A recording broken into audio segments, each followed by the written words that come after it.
Hello' guys, আজি আমাৰ বাবে এটা বিশেষ দিন। সেইবাবে ভাবিলোঁ এই ভিডিঅ'টো কৰি দিওঁ যাতে মই পাছত হ'লেও চাব পাৰোঁ। এই যে দেখিছে মোৰ ভাইটি হয়, তাৰ বাবে আজি আমি এখন বাইক চাবলৈ বুলি গৈ আছিলোঁ।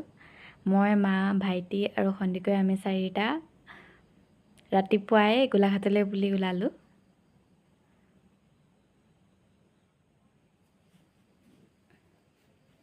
Hello' good morning.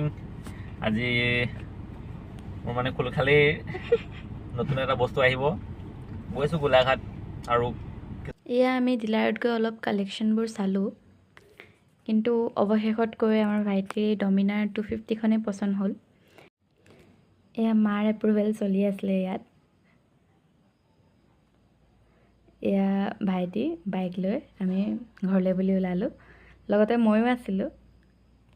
এয়া পূৰা ফূৰ্তি কৰি আমি ঘৰলৈ বুলি ওলালোঁ।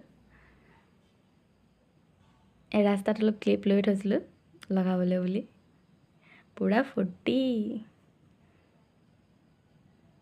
কিয়নো ভাল নালাগিব, নতুন বস্তু এটা ল'লে কাৰণেও ভাল নালাগে ন।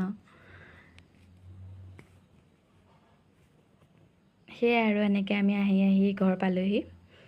মায়েও ঘৰত অলপ নিয়ম কৰি দিলে। সেয়াই আজিৰ দিনটোৰ বিশেষ।